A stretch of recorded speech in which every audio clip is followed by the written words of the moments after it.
Chennai shopping mall Aadi blockbuster KG sale. KG చీరల ప్రారంభ ధర కేవలం 150 రూపాయలు మాత్రమే. కొన్ని ప్రత్యేక చీరలపై రెండవ చీర కేవలం 9 రూపాయలకే సొంతం చేసుకోండి.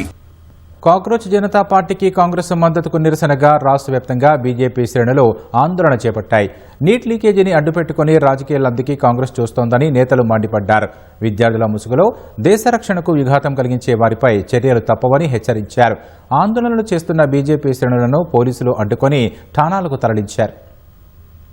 కాక్రోచ్ జనతా పార్టీ పేరుతో దేశంలో అల్లర్లు సృష్టించేందుకు కుట్ర జరుగుతోందని బీజేపీ రాష్ట్ర అధ్యక్షుడు రామచంద్రరావు ఆరోపించారు. రాహుల్ గాంధీ లోక్సభకు వెళ్లకుండా ప్రధాని నివాసం ముందు ధర్నా చేయడమేంటని ప్రశ్నించారు. నేపాల్, శ్రీలంక, బంగ్లాదేశ్లో వచ్చినట్లు యువత మీతో రారని తెలిపారు. 2014కు ముందు యూపీఏ పాలిత రాష్ట్రాల్లో అనేక పరీక్ష పేపర్లు లీకేజీలు జరిగాయన్న ఆయన అప్పుడు ఆ రాష్ట్రాల విద్యాశాఖ మంత్రులు రాజీనామాలు చేశారా అని ప్రశ్నించారు.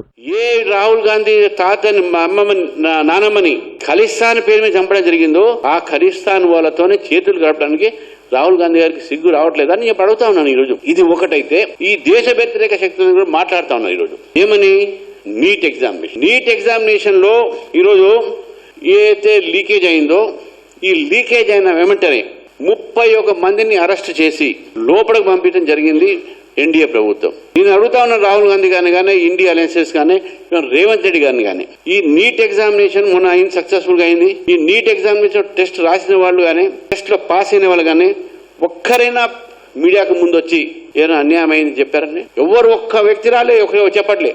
ఈ రోజు దానికి వ్యతిరేకించట్లేదు, వ్యతిరేకం మాట్లాడలేదు. దేశాన్ని విచ్ఛిన్నం చేసేందుకు యత్నిస్తున్న కాక్రోచ్ జనతా పార్టీకి కాంగ్రెస్ మద్దతిస్తోందని ఆరోపిస్తూ సికింద్రాబాద్ అల్వాల్లో బీజేపీ శ్రేణులు ఆందోళన చేపట్టాయి. నీట్ లీకేజీ వ్యవహారాన్ని అడ్డుపెట్టుకుని పార్లమెంట్లో కీలక బిల్లులు ఆపే ప్రయత్నం జరుగుతోందని ఆరోపించారు. ఆందోళన చేస్తున్న వారిని పోలీసులు అక్కడి నుంచి తరలించే ప్రయత్నంలో స్వల్ప తోపులాట చోటు చేసుకుంది.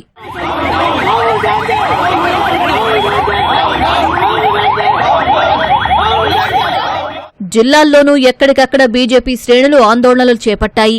వేములవాడలో ఎమ్మెల్యే ఆది శ్రీనివాస్ ఇంటి ముట్టడికి యత్నించిన బీజేపీ నాయకులను పోలీసులు అరెస్టు చేశారు. నీటి వ్యవహారంలో కాంగ్రెస్ తీరును నిరసిస్తూ కరీంనగర్ జిల్లా జమ్మికుంటలో కాషాయ శ్రేణులు రాస్తారోకో చేపట్టాయి.